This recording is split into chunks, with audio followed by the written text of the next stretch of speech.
एक समय की बात है, एक परिवार की स्थिति बहुत ही खराब चल रही थी। यहाँ तक कि उनके यहाँ खाने पीने की बहुत तंगी चल रही थी। उनके बच्चों को भी एक टाइम की रोटी नसीब नहीं हो रही थी और भूख के मारे उस घर से बच्चों की रोने की आवाज़ आया करती थी।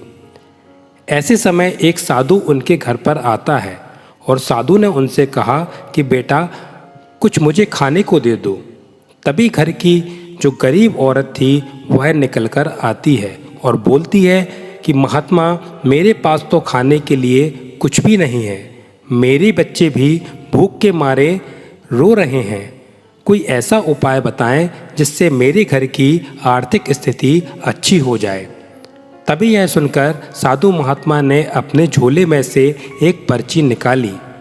पर्ची उस औरत को दी और उस औरत से कहा कि आप यह पर्ची अपने पास रख लो। कुछ दिनों के बाद आपका समाधान आपको मिल जाएगा। कुछ दिन के बाद उसके आंगन में एक पैसे से भरा बैग कोई डाल जाता है। पैसे आने के बाद उस औरत का पति उन पैसों से एक दुकान किराए पर लेता है।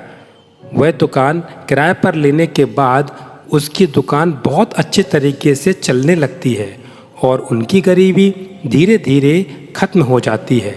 फिर महिला के दिमाग में आया कि बाबा ने कहा था कि जब तुम्हारी आर्थिक स्थिति अच्छी हो जाए तब तुम इस पर्ची को तिजोरी से निकालकर पढ़ना।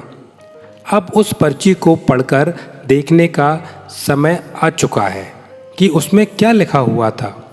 वह तिजोरी खोलती है और उसमें देखती है कि उस पर्ची में लिखा हुआ था कि जब तुम्हारी स्थिति बहुत अच्छी हो जाए, जब तुम अच्छे से कमाने लगो, तो अपना कुछ पैसा बैग में रखकर किसी दूसरे इंसान के यहाँ रख आना जिसके बच्चे भूख से उनकी स्थिति खराब हो रही हो और भूख के मारे उसके घर से भी बच्चों के रोने की आवाज़ आती हो। इससे किसी और का भी भला हो जाएगा।